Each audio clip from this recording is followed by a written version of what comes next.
He was given a soul as a cruel joke, a debt paid in flesh under a sky the color of rust and regret. Her name, they told him, was the China girl, a piece of property bartered for over a whiskey-stained table in a town called Providence that had long forgotten the meaning of the word. Elias watched her from the porch of his desolate ranch, a silhouette of suffering against the biting expanse of the plains. She was small, bound not by ropes but by an exhaustion so profound it seemed to anchor her to the dust. The man who delivered her, Silas, had a laugh like stones grinding together. A wife for the widower, he'd sneered, his words a greasy sermon on the virtues of pragmatism. Keeps the bed warm. Quieter than the last one, I reckoned the mention of Sarah, his late wife, was a deliberate needle pushed into the rawest part of Elias's grief. He did not rise to the bait. His face, weathered into a mask of stoicism by sun and sorrow, betrayed nothing.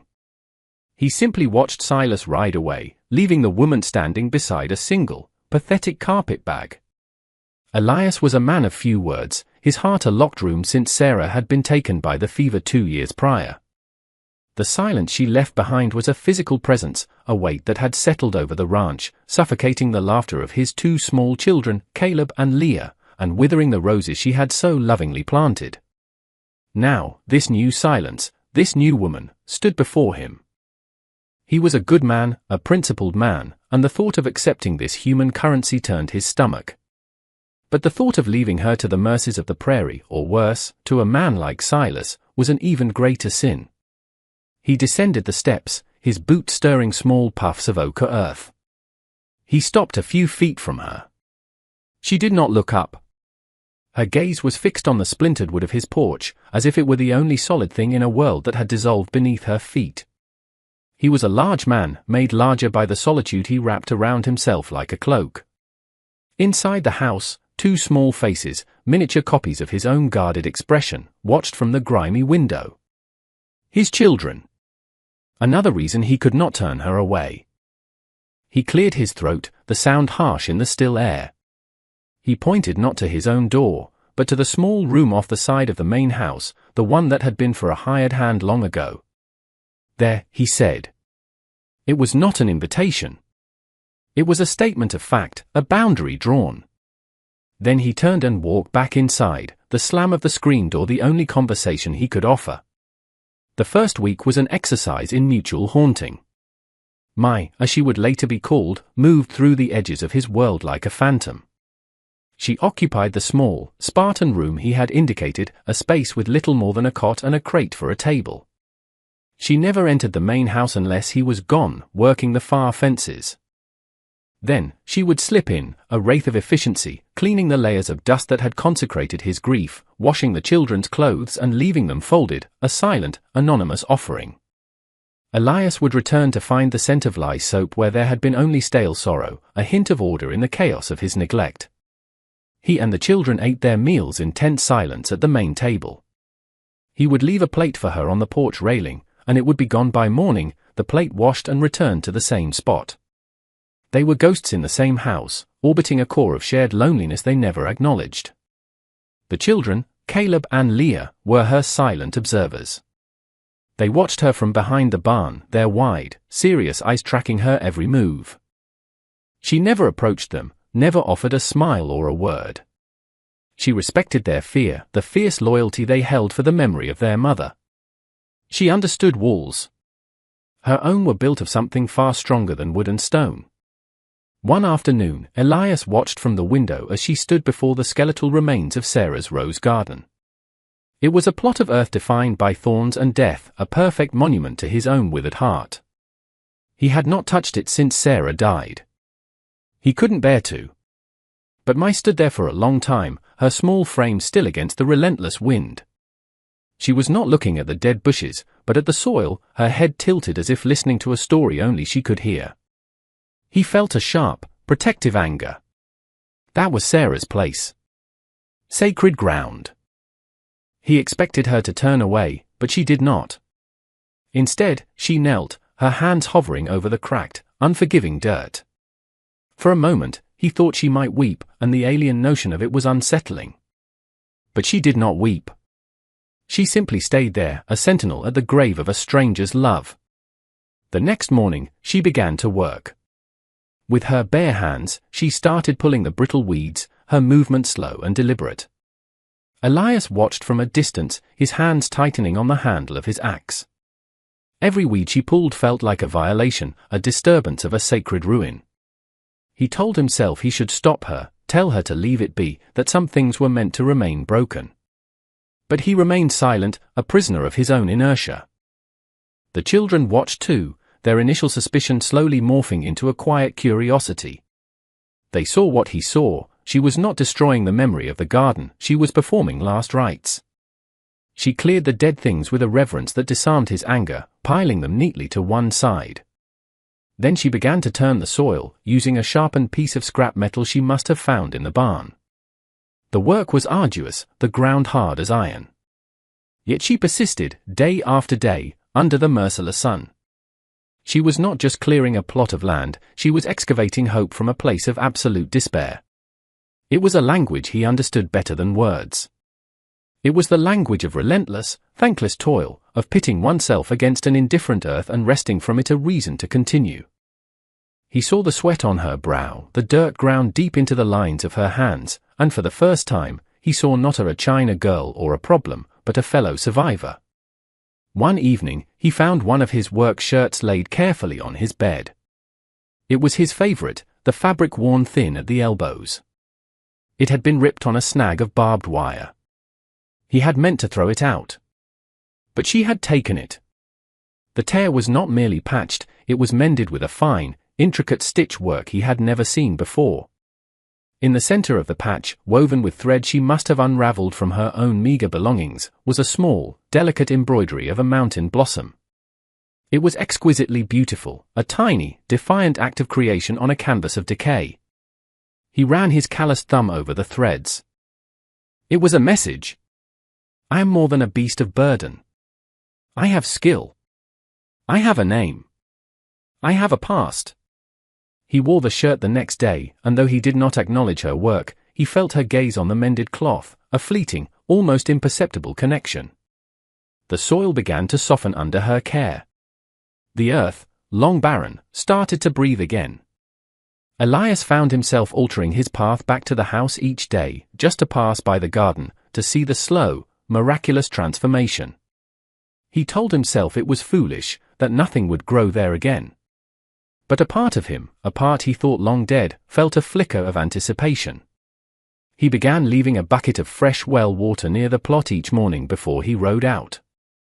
He never saw her use it, but the water was gone each evening, the soil dark and damp.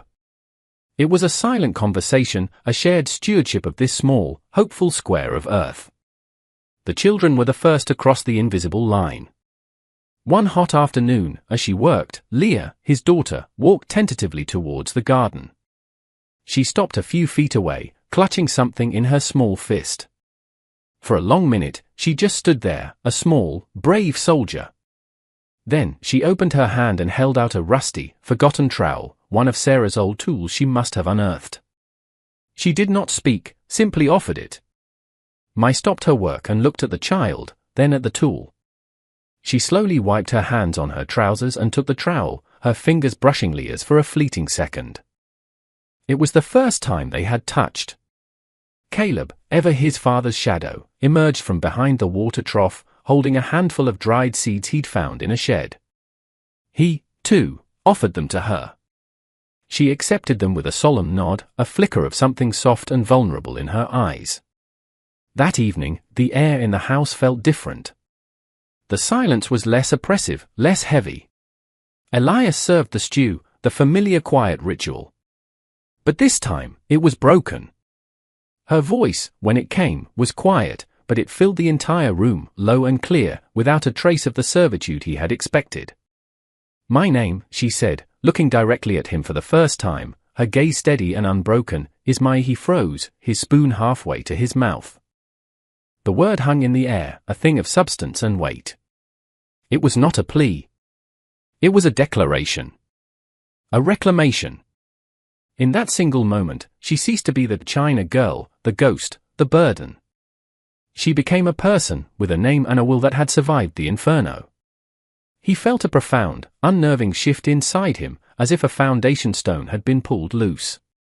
He did not reply, not with words. But the next day, as he passed her in the yard, he gave a stiff, almost imperceptible nod and said, the name felt foreign and strange on his tongue, but it also felt right. It felt like the beginning of an amends. Life on the ranch found a new rhythm, a quiet harmony orchestrated by unspoken agreements. Mai began to eat with them at the table, no longer a shadow waiting for leftovers. She sat opposite him, a still and dignified presence. The children no longer hid from her. They would follow her to the garden, watching her coax life from the soil. She had found a small packet of vegetable seeds in her carpet bag, and tiny green shoots were now pushing their way towards the sun. For the first time in 2 years, something new was growing at the ranch. She brought an order and a strange peace to the house. The scent of baking bread sometimes replaced the smell of dust. The children's clothes were always mended, the floors always swept. She asked for nothing, demanded nothing, but her very existence was beginning to repair the broken pieces of their lives. Elias found himself watching her, studying the graceful efficiency of her movements, the unyielding strength in her slight frame. He saw the deep sorrow that lived behind her eyes, a sorrow that mirrored his own, and he felt a kinship that transcended language and culture. She was not a replacement for Sarah. Sarah was a memory of laughter and sunlight. Mai was a testament to survival, a quiet promise that a heart could continue to beat even after it was shattered. He began to see that his home was not just a monument to his grief, it could be a sanctuary for hers, too. He started leaving extra supplies for her without comment, a ball of good thread, a bar of scented soap, a worn but warm blanket for her cot. They were small gestures, quiet admissions of her place in their world. He was building a home around her, not of wood and nail, but of respect and protection. He was beginning to understand that Silas's cruel joke had, in a way, been a form of providence after all. It had brought a healer to a house that was dying. The sky began to curdle one Tuesday afternoon, the brilliant blue bruised with shades of purple and grey. A storm was coming. The air grew thick and heavy, charged with an unspoken menace. It was on this afternoon that Elias saw the rider on the horizon. He knew before the figure was close enough to recognize. It was Silas. He came not as a tradesman this time, but as a collector. Elias stood on the porch, his body a rigid line of defiance. He sent the children inside with a sharp, low command. Mai came to the doorway behind him, the trowel still in her hand. Her face was pale, but her eyes were fearless. Silas reined in his horse, his gaze sweeping over the ranch with an owner's arrogance. He noted the tended garden, the clean porch, the woman standing behind Elias. A slow, greasy smile spread across his face. "Well, look at you, Elias," he drawled, swinging down from his horse. "Looks like you've put my property to good use." Polished her up right nice, he took a step towards the porch, his eyes fixed on Mai. "Time to collect my investment. Got a buyer in Carson City willing to pay a premium for one so." Domesticated, the word property struck Elias like a physical blow. A cold, clarifying rage, an emotion he hadn't felt in years, surged through him. It burned away the fog of his grief, leaving behind a terrible, simple clarity. This was his home. These were his people. "She's not for sale," Elias said, his voice a low growl. Silas laughed, a short, ugly sound. "She was never yours to keep, widower. Just a loan." "Now, step aside," he moved to push past Elias, his hand reaching for Mai. What happened next was not a thought, but an instinct. The protector, dormant for so long, awoke with savage force. Elias's hand shot out, grabbing Silas's wrist in a grip of iron. The rancher, the grieving husband, fell away, and for a moment, the soldier he had once been stood in his place. The fight was short, brutal, and decisive. It was not a brawl, it was an expulsion. Elias moved with a grim efficiency, every action fueled by 2 years of pent-up sorrow and a new, fierce need to defend. The storm on the horizon broke, the first fat drops of rain splattering in the dust as Silas scrambled back onto his horse, a line of blood trickling from his split lip. Elias stood over him, his chest heaving. This is her home, he roared, the words torn from him by the wind and the rain. You are not welcome here. Not now. Not ever. Silas stared, his arrogance shattered, replaced by a raw, animal fear. He saw not a broken widower, but a man who had found something to live for, and therefore, something to kill for. Without another word, he yanked his horse's reins and fled, swallowed by the sheets of rain. The storm raged all night, washing the world clean.